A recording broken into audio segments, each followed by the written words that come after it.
On most of these 2011 to 2019 Interceptors, there will be this storage tray up here that the police have used to mount their scanners, and they drill holes in them and they get really ugly. And these covers are not particularly cheap, and they're kind of hard to find. You get lucky if you find them for, you know, $60 after shipping and tax, if you can even find them. A lot of times they're on back order. So a solution I've come up with is I have had these rubber mats that are custom laser cut to the exact size of these trays. You can buy these on my website, 3W200. I also have them on Etsy and eBay for international orders and domestic orders as well. But the best deal is going to be on my website. The link will be below. Now this comes as a kit.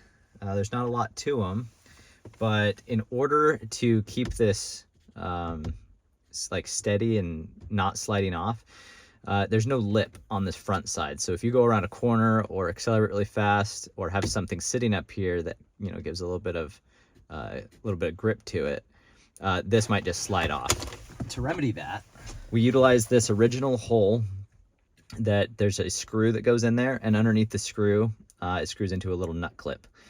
Now on mine, it was missing both the screw and the nut clip, but it's easily remedied by, I went down to O'Reilly's. Any auto parts store should have this, and you get these metal clip nuts, and they clip around the metal bracket underneath, and you just run the screw through it.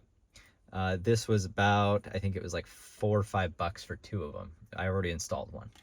Then you just get the same kind of screw if you're missing the screw. And this one I had laying around in my parts bin. It's a Torx. I like it because it's flat, but I think the factory one was a hex head, an 8 or a 10 millimeter. I'm also not sure on the depth of this factory one.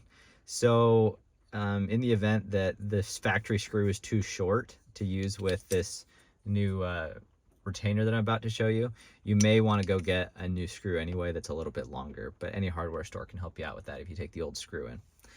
But this should work. So all you have to do is you put the mat in. Now these mats, they came in a big roll of rubber before we had them cut, and so they can sometimes have a little bit of curvature to them.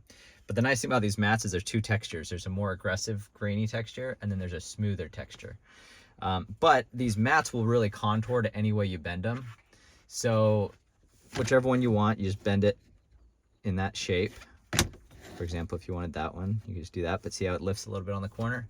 All you got to do is bend it in the direction you want it to go, and then tweak it a little bit and it will stay. So something like that. In the heat and over time, they should conform to it anyway.